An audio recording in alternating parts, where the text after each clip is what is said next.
Okay, hello. My name is Enda, and I'm going to demo today to show you how or what workflow and pipeline I use to create architectural visualization from Photoshop, AutoCAD to Revit into 3ds Max and into Unity game engine or to the Unreal game engine.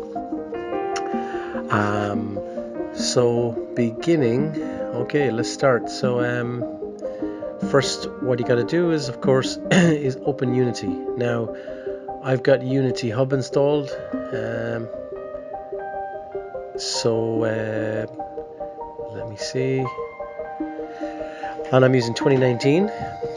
So if we go into projects, start a new project, you should choose the template 3D with extras, because this will give you extra post-processing effects. Create the name of your project such and such and create it in the directory where you create your projects. Okay, just to save time, I have created this project which is called Hotel Lobby 01. Here you can see the main camera. You just got your direct light. Here you can adjust the angle, okay, the rotation of the sun.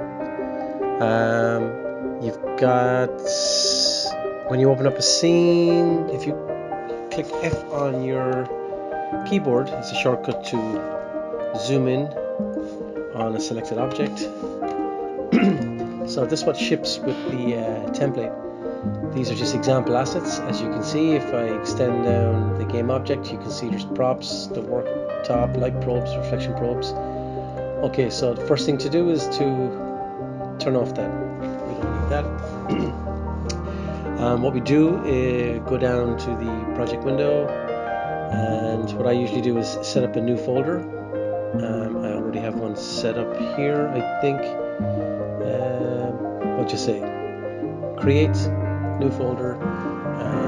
I call this folder models imported FBX.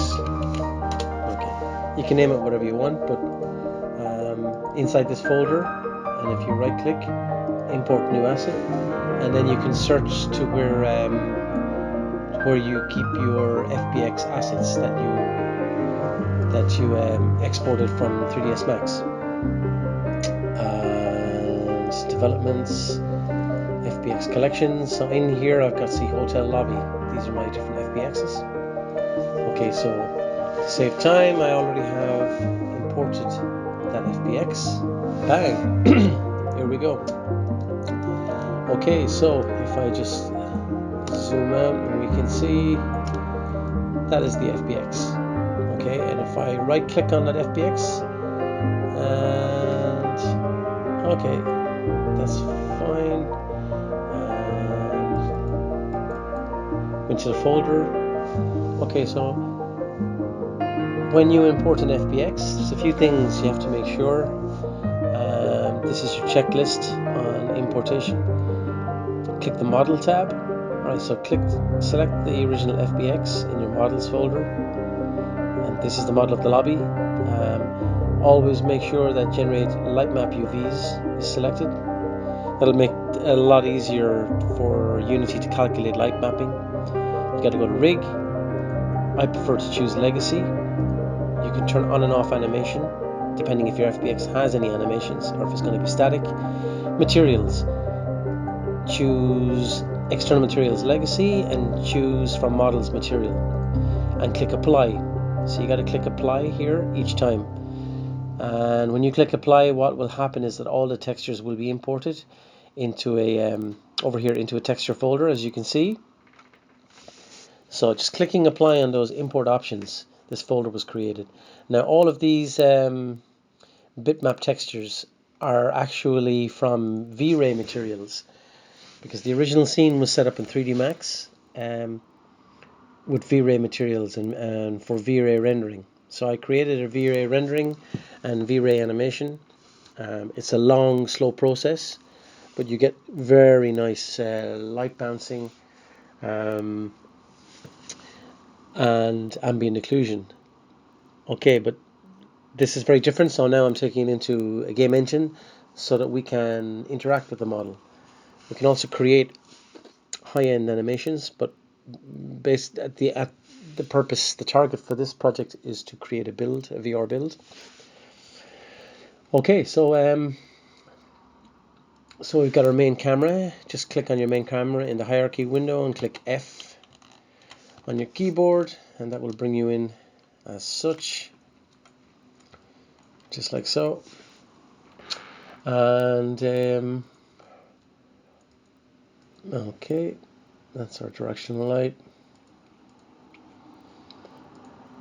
Okay, so what we can do, select and click F to select and zoom in on assets. So I've actually gone ahead here and I've put some furniture. So I've filled out the space with some props, sofas, desks. We've got a concierge here as well. I've just put in some spotlights, and so if we go back up along, okay, we don't need that. Okay, and so what we got here is, they're the lights. So directional light.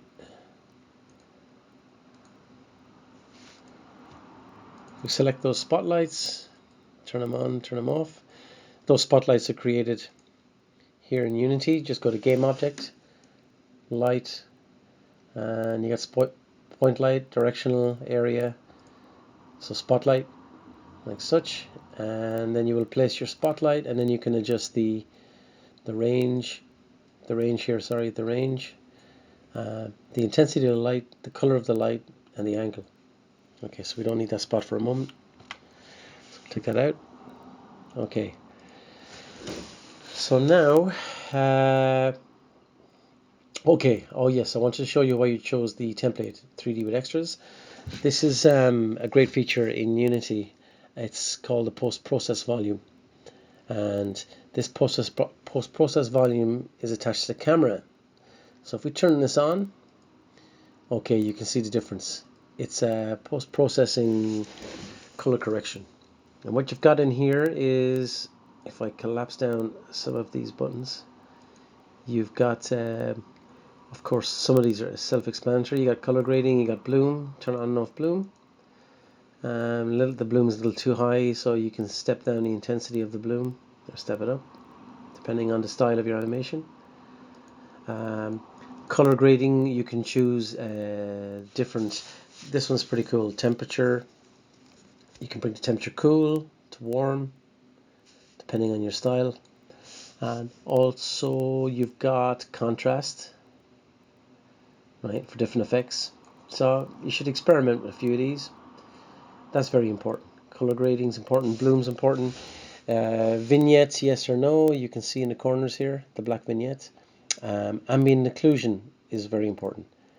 The ambient occlusion, what it does, where light is not hit or bouncing, say, where objects interact, where there's an edge, where there's a shadow, kind of a dirt shadow is created on the ambient occlusion.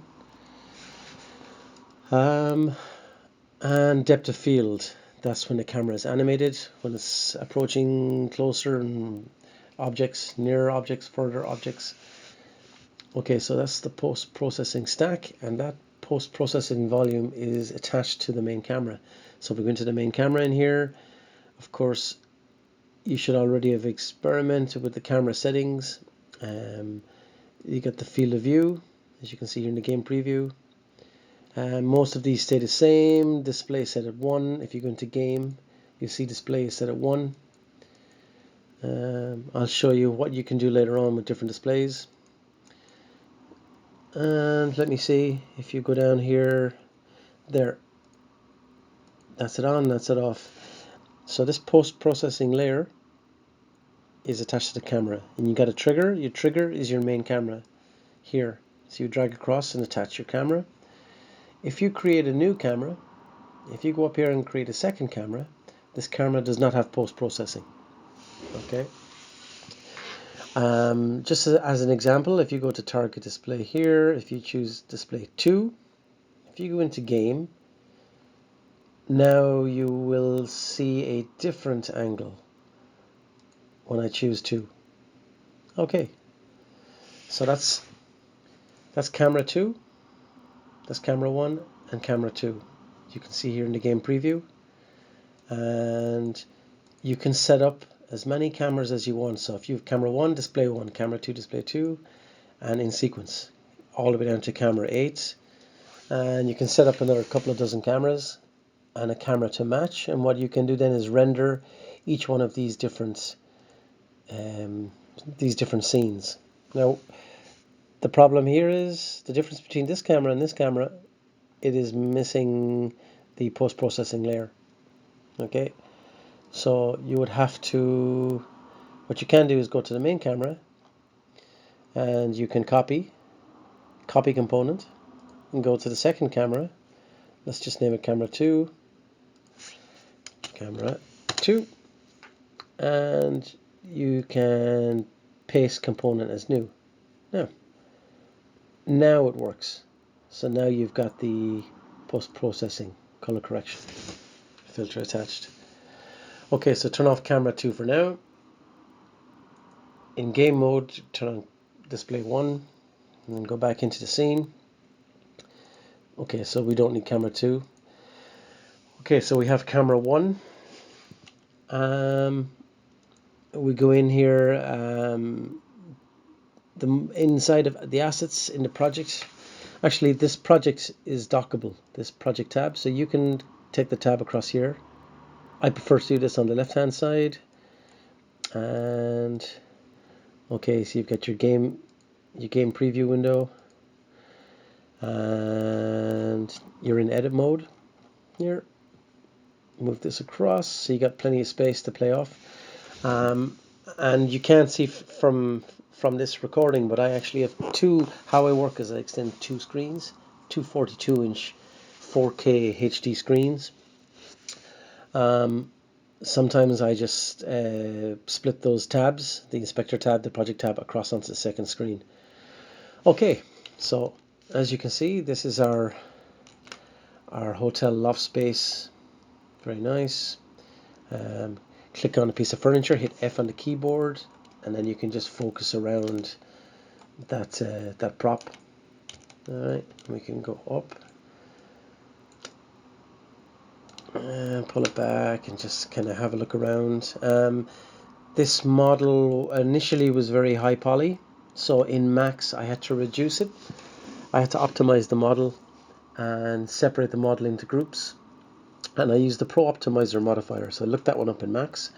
So select different groups, break up the elements, regroup them, optimize, apply your UV map or unwrap UV, depending on the complexity of the prop. And the scene originally, when I built up the scene, it was 5 million polygons.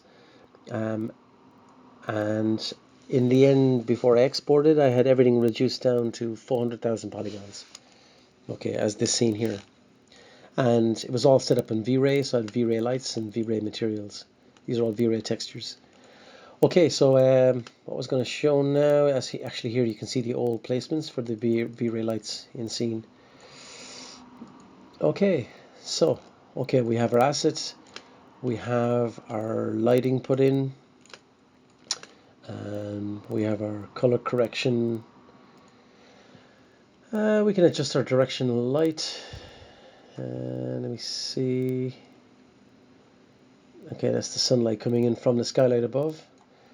So now what we want to do is, if you don't already have it installed, Cinemachine. So we're going to set up cameras. So you got to go into Window, Package Manager, and in here it will populate with many packages that come free with Unity. Some packages you've got to go onto the Asset Store, which is this tab over here. Scene, Game, Asset Store, the third tab. You got Cinemachine, you got to import I've already imported, so you import and install, or install and import. So there we go, we got Cinemachine.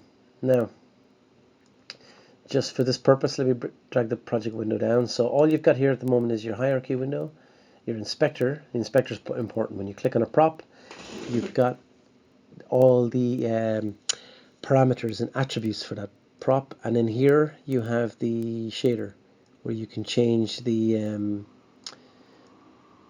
specularity, the smoothness, the metallic surface finish.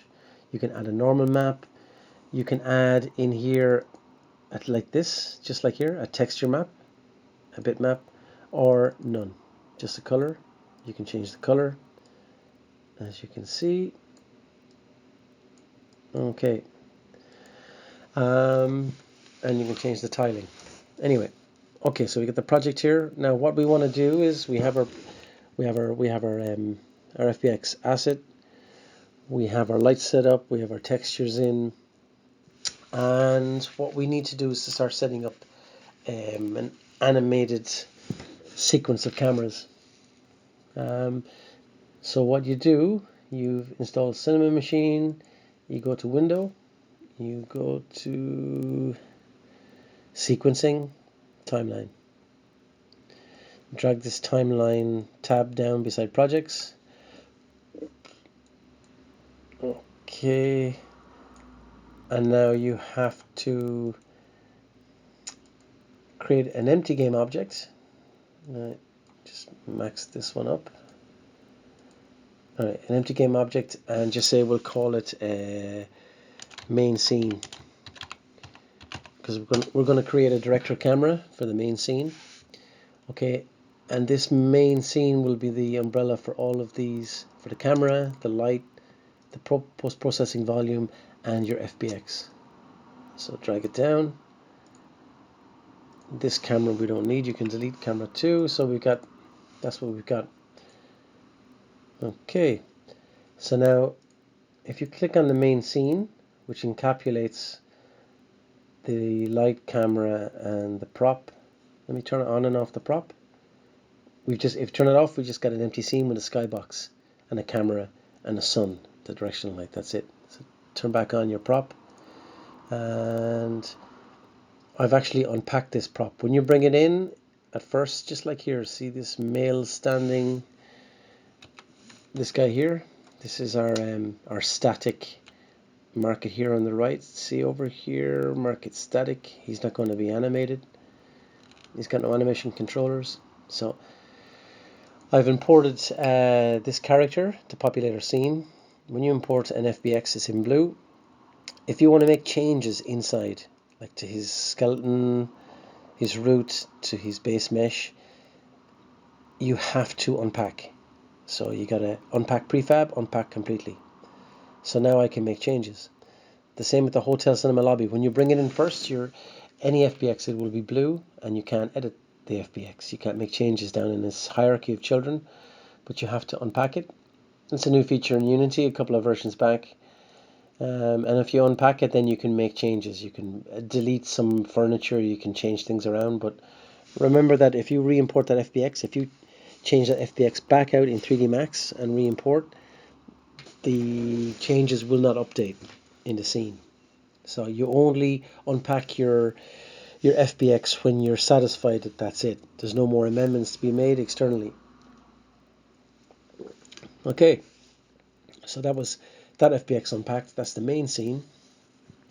Here we create a director component, main scene timeline. That's fine. Create a folder in here. Timelines, a timelines folder. That's your main scene timeline.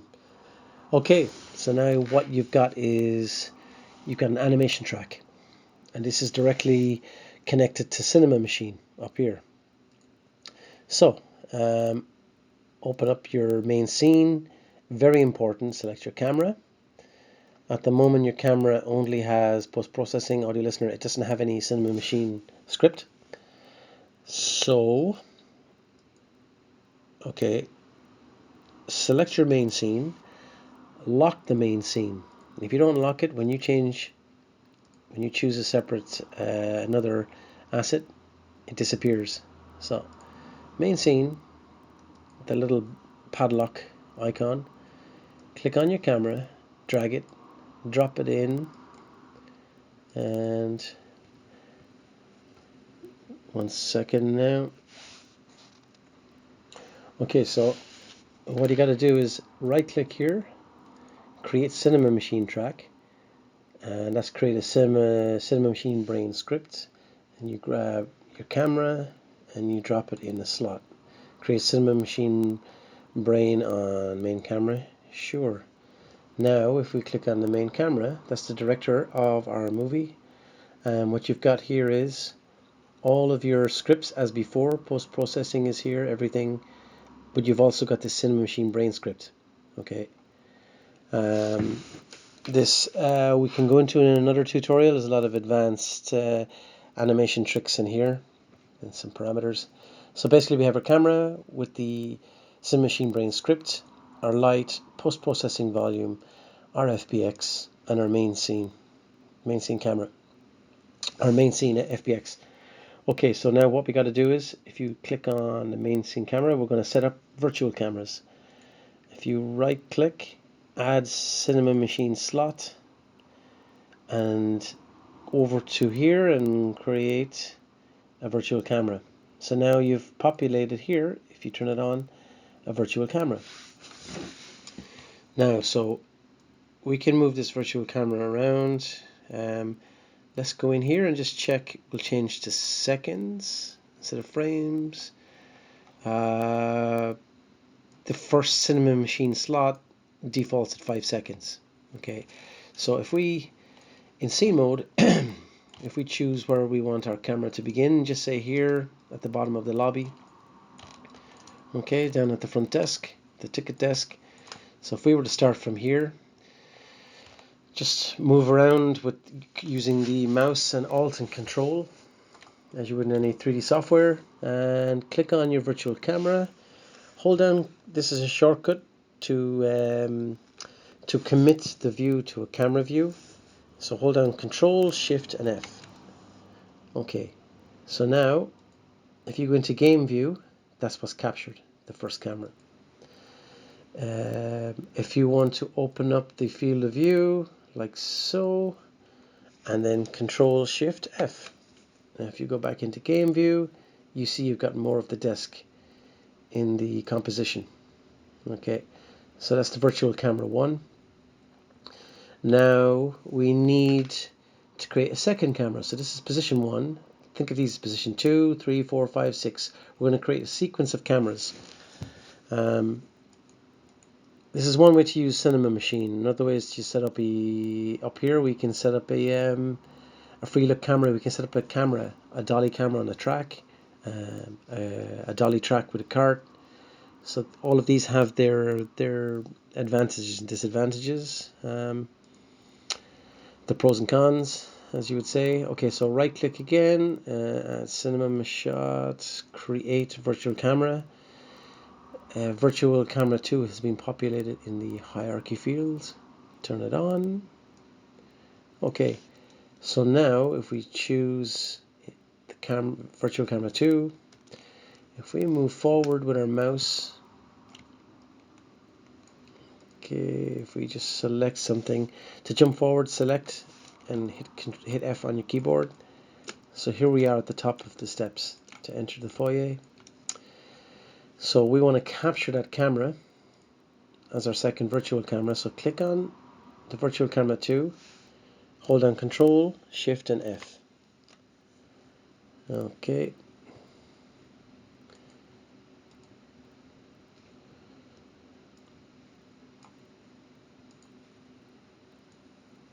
Now, so if we, you can see this is 5 seconds on camera 1.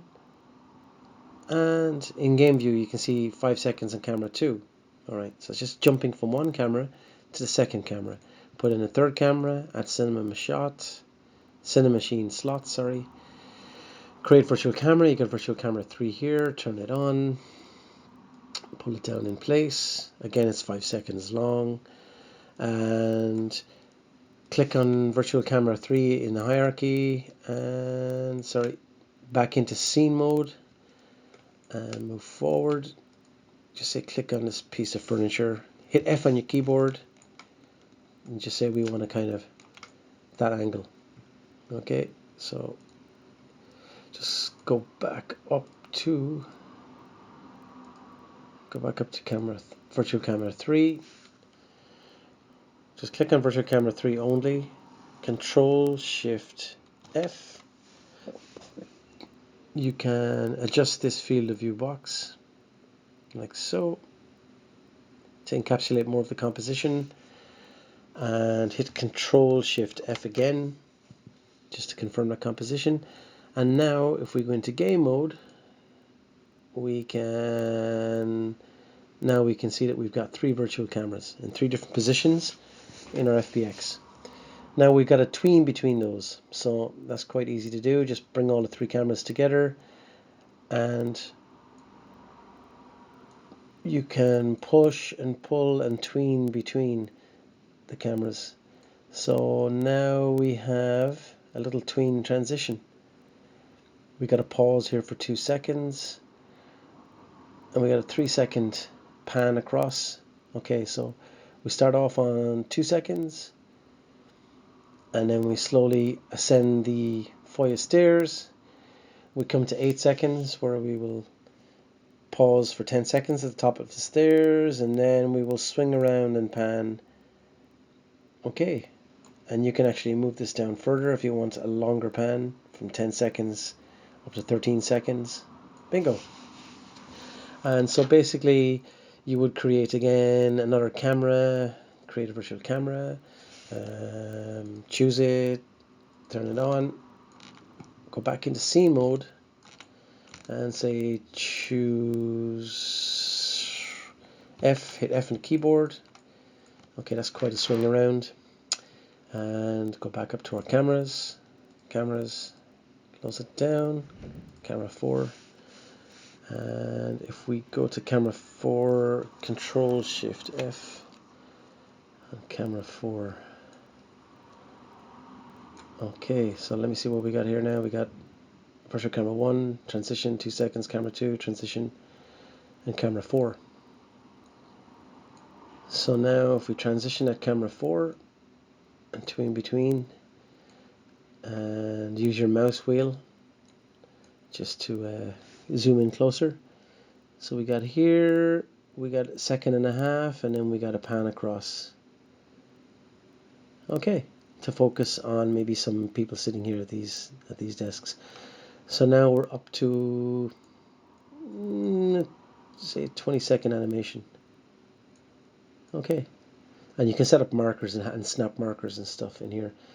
Okay, so you've got camera 2, 1, 2, 3, 4 virtual cameras, and you've gone from the foyer ticket desk right up to your focal point of interest.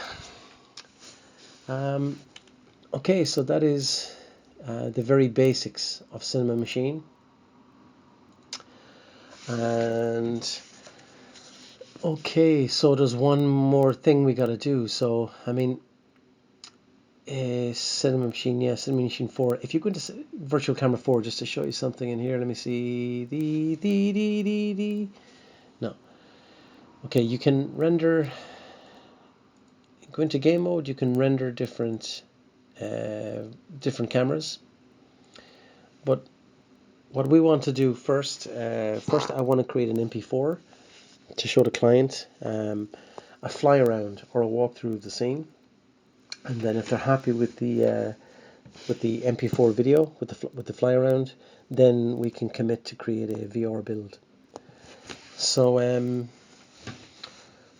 what I will do for this, we have to attach a script, a rendering script onto the camera. Okay, so I've kind of stepped ahead here, and in my folder, in my Unity folder here, I've got Unity scripts, and I've got a few scripts in here. I've got a video capture script, okay, video exporter, prefab, and okay, so if we go into the folder scripts, in here I've already created the video capture, and if I choose our camera, go down to add component, type in video exporter. Okay, and that's turned on, and if I press play,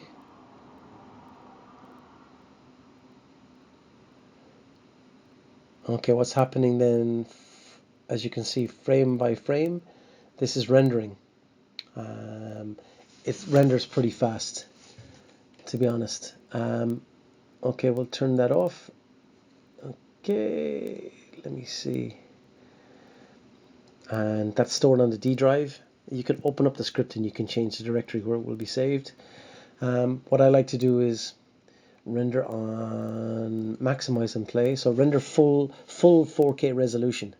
So now when I press play, the game window will be maximized and the video exporter script will render full HD 4K sequence of JPEG or Targa files, and then afterwards for post-processing I can take those 1000, 2000, 5000 frames, those individual sequence frames, and take them into this software here, After Effects. And inside of After Effects then I will import the sequence, import file, and then import sequence, and then set up your text screens and render. Okay, so now if I press play, it should render pretty fast, and that's going to be high resolution 4K. That's straight to high definition MP4, just like so. There's it's set, split seconds, fraction of a second for each frame to render. That's pretty nice. Now I've just got to go in and adjust some of the textures, add some more lighting, but that's it. That's rendering a V-Ray scene in Unity for MP4. That's great. Okay, and so yeah, that's let me see what else can I say about that. That's the scene. Just make sure the camera post-processing is still on. Yeah, you can see the difference. Sure. Actually, in here as well, you've got a anti-aliasing. So some people prefer to use. You can experiment depending on the details in your scene. You can see there's a little slight difference. Okay, I tend to use the fast approximate.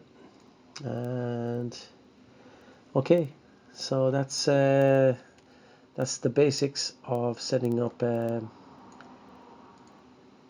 Cinemachine animation walkthrough, fly through inside of Unity. Okay, I think that's all I got to show on that for a moment. Post-processing volume. Just experiment with all of these post-processing effects. They have quite dramatic effects. And the depth of field and the motion blur are quite interesting only when you're animating.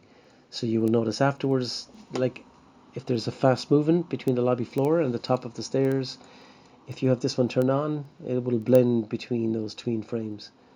And the depth of field will come into use when you come within close proximity, say of a prop, of a detailed prop like a piece of furniture, like the sofas here in the lobby,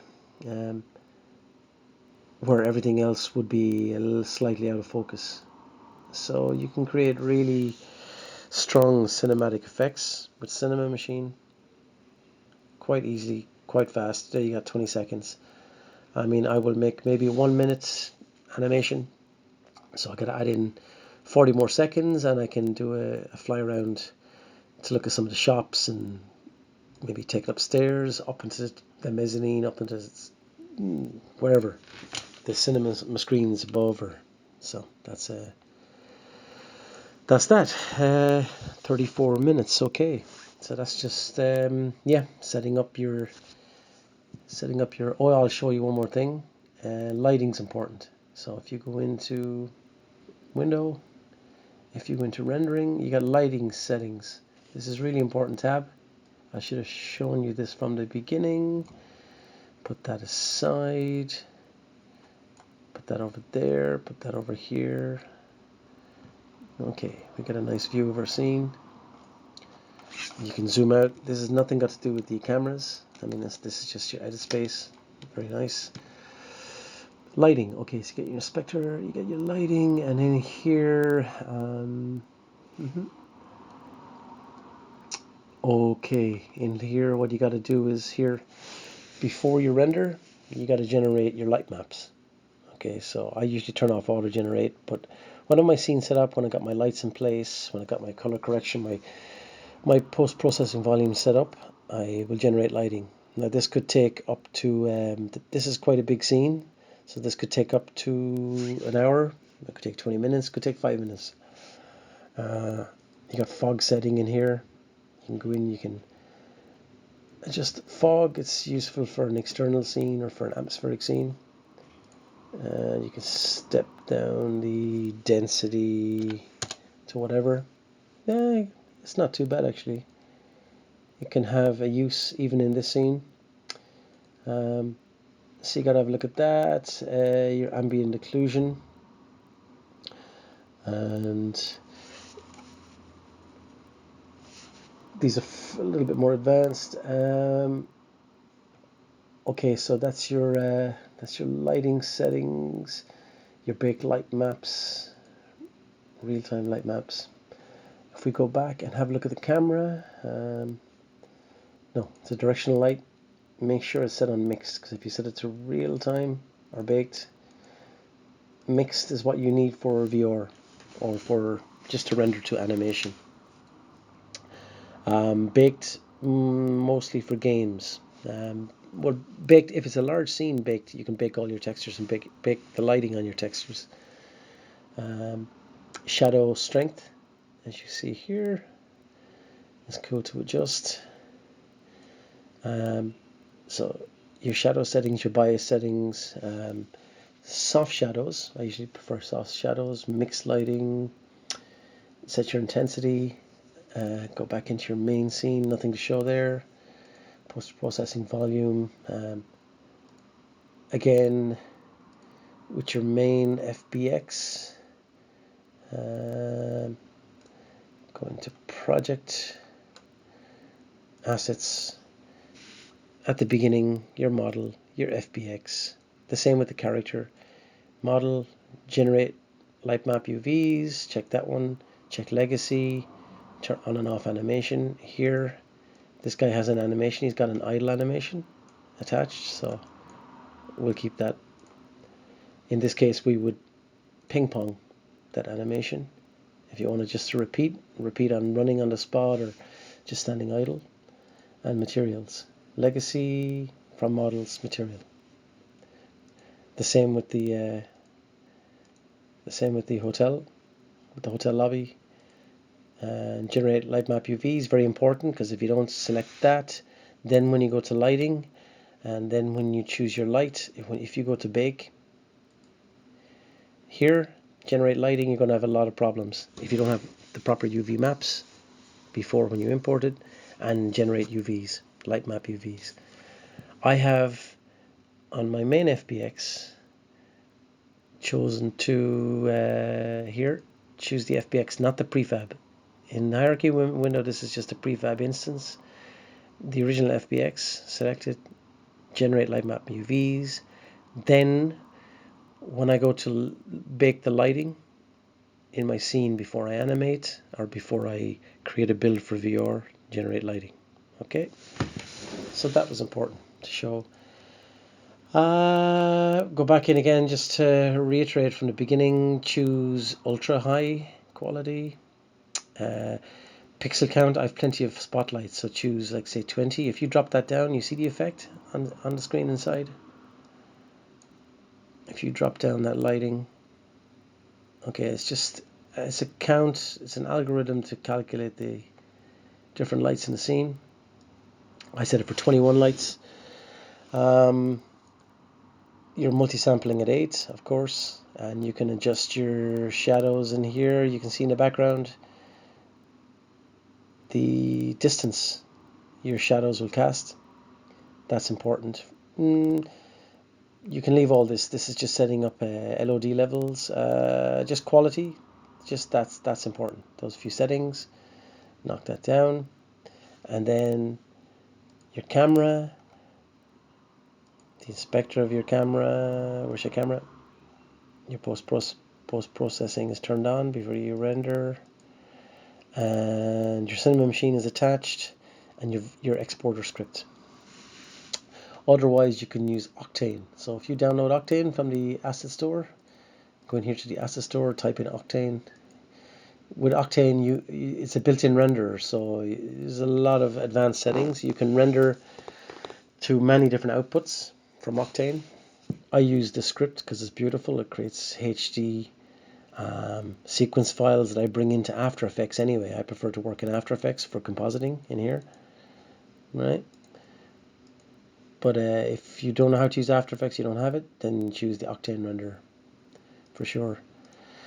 Back into scene, and then for VR, let me see, build settings, PC, add open scenes, not the sample scene, so you have to choose the right scene. Add open scene. This is the latest scene. Player settings, you got to go into player settings, and you got to choose the XR settings, virtual reality supported. You got to click all of these things. I can't at the moment because I don't have Steam set up, but yeah, that's the way to go, you know. So that's Cinemachine for. Okay, there we go. Well, it's chosen it now. So you got to set your virtual reality supported for the Oculus, for the Vive, for the mixed reality headset. Check your resolution. Just spend time looking over many of these things here. The splash image, you can add an image to your build that will appear on the screen. You can turn it on and off. Unity logo, we always prefer to turn it off for commercial build. You can actually put in your own logo. So player settings, not preset manager. Okay, graphics, you can add a render pipeline like HDRP. Okay, so that's player settings, and then build and run. Click that, and then it will build the next executable build VR file. Once you have Steam VR plugin downloaded, and you got to go in here, and you got to, if you want in VR, Steam VR, that's it, and that's your Steam VR plugin. And of course, once you download that plugin, let it download. There's a sample demo file that comes with it from Steam VR, and you can open up the demo file, create a scene additive, and then you can put in your teleportation. Basically, it's a nav agent and a teleportation device, so you need a teleportation on your floor so you can tiptoe around. Yeah, so that's it. That's kind of taking a VR scene from Max into Unity for rendering to movie, and in another follow-up tutorial I'll take this exact scene and set it up for VR. Okay, thank you very much. 45 minutes. Okay, cool. And any questions, give a shout. Thank you. Bye. I think I'm going to go for a swim. Oh, it's gone dark again. Sitting here too long with these projects. Sometimes I go for a swim here. I'm living here in Galway in Ireland. It's stormy at the moment, but it's nice to swim at night. Ocean swimming at night. That's fun after being on a computer all day. Okay, see you later.